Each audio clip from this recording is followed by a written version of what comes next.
Hey guys, and welcome back to Garden of Kayland.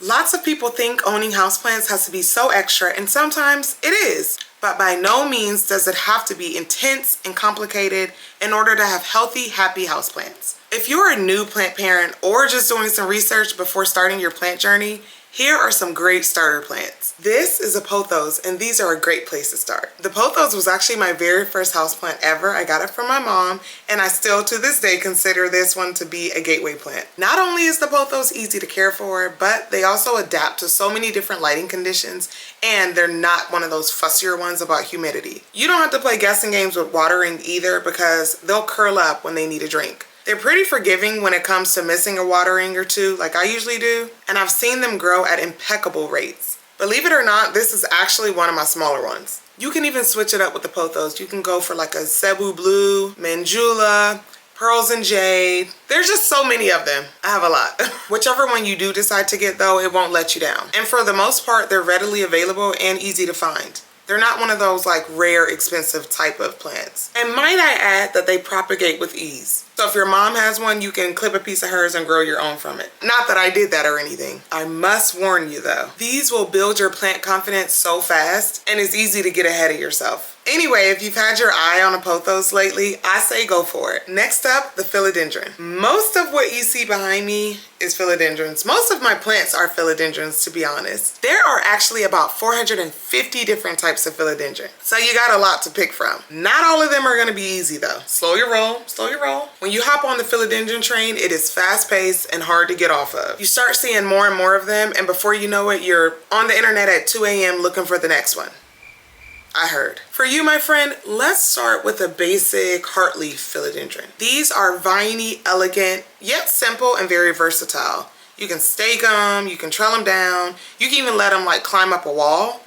Be careful with that though, because they can damage your paint. One of my easier philodendrons is my jungle boogie that you see here, and I talk about it all the time because I'm so obsessed with it. If you want something a little more eye-catching, you can even go for the ring of fire. That kind of looks like this, but variegated. Bear in mind though, that variegated plants will need a little bit more sunlight to photosynthesize correctly. Photosynthesize.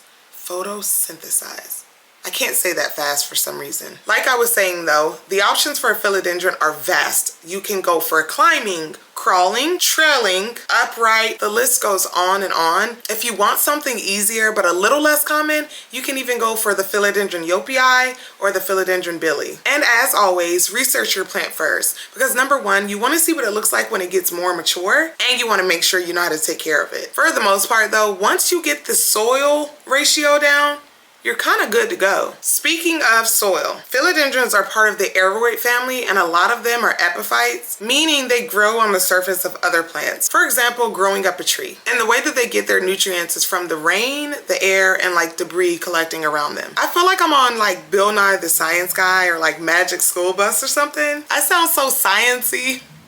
So you want your soil to be chunky and airy so you can mimic its natural habitat as much as possible. What you don't want is something dense and compact, which is usually how the plants are sold, unfortunately, unless you get it from a really good place who knows their stuff. You can actually get a standard bag of soil from a big box store and amend it with things like perlite and orchid bark, which they also sell at some big box stores. I personally use a bunch of different things from a bunch of different places, but I don't want to overcomplicate things for you guys. Another one on the list is the Scidapsus. This is actually one of my newer ones, and it's the smallest one that I have right now, so it was easier to bring over to show you guys. But they grow up to be so freaking gorgeous. Right now it's just a cutie in a little pot, but they can get pretty big. The Scidapsus is more on the slower growing end in my opinion, but it also depends on where you keep it, how much light it's receiving, and things like that. I just think it's great for beginners who want something that looks a little bit more exotic. And this one is the Silver Hero, but there are so many other ones that you can get. I think I have about 5 or 6 different ones. This is another one that's pretty easy to propagate, so eventually you can cut it up and like put more pieces in to make it fuller, or just start a new plant and have a bunch of different ones. That's what I do at least. But when I tell y'all all of them are gorgeous, I really do mean all of them are gorgeous. This one is the Scidapsus Trubii Moonlight. Do you see what I mean now? And literally I see these at Lowe's for like $20. Don't tell your partners that you've been watching me because they're gonna hate me when y'all start spending all this money on plants. We are now entering Syngonium Central. The Syngonium is one of my favorites. They are so carefree, they do not need a lot at all. There are a few complicated ones, but for the most part, these aren't gonna give you any grief. And of course, they come in different colors and varieties, and oh my gosh, every last one of them is beautiful. But when you see these in big box stores, for obvious reasons, they usually have these labeled arrowhead plants. And usually you can get a decent sized little plant like this for like $6. And they can grow really big so fast. These here are a few of my easier to carry ones, but even the large ones are absolutely stunning, y'all. I also keep them in a lot of different lighting conditions, so they're really adaptable. Depending on what I have going on, I have moved these a bunch of different times to different rooms, different lighting conditions, different humidity, and they have continued to thrive regardless. The only thing they don't care for is me forgetting to water them. They'll get really droopy. Even this one here probably needs some water, but this is another one that will tell you when it's thirsty. The leaves will start to get droopy or they'll start to curl under, and you just water them and they perk right back up. Even if you lose a few leaves due to underwatering, I usually just pluck them right off and they grow back. It seems like to grow back in its place. This is my favorite Syngonium by far. Well, my favorite one that I own. I actually experimented with growing it up a pole and it took to it very well. The leaves are very thin and very velvety, but I am so amazed by how little care such a beautiful plant needs, because usually when I see a plant like this, it's kind of fussy. So when in doubt, Syngonium out, but no drought, okay? Make sure you water your Syngonium. Not overwater, but they don't like to sit dry for very long. Some of y'all may have already guessed that this one was gonna be on here. This is my variegated peace lily. I'm usually not too crazy about peace lilies, but the variegated versions give me all of them. Peace lilies are easy to care for, low light tolerant, and they flower. Be careful underwatering them because they will start to brown at the tips if you do it too many times. And they are so dramatic when it comes to needing water. They will look nearly dead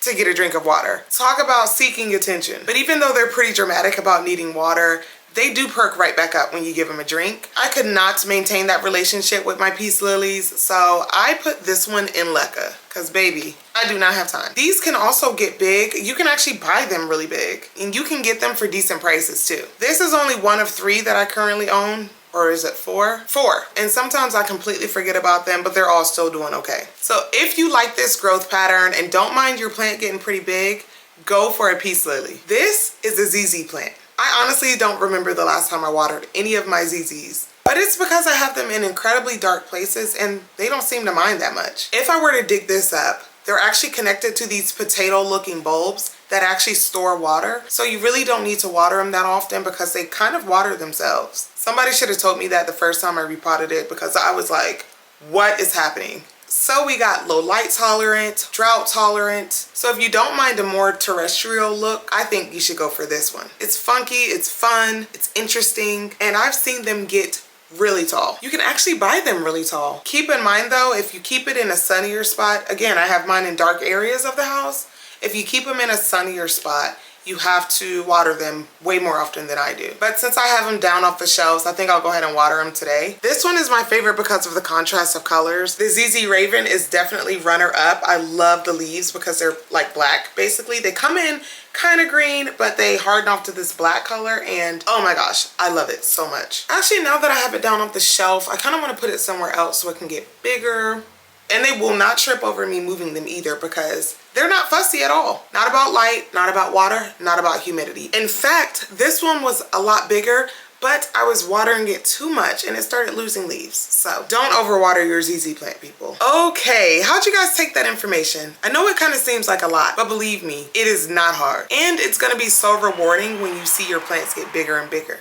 Which leads me to the next thing. We should do a video with more intermediate plants so that once you get these down, you can kind of move on to the next level and someday become a completely insane plant addict like me. If you can think of some intermediate plants, leave them in the comment section down below and I'll include them in the next video. If you enjoy content like this, don't forget to subscribe and like the video. And I will see you guys in the next one. Play it.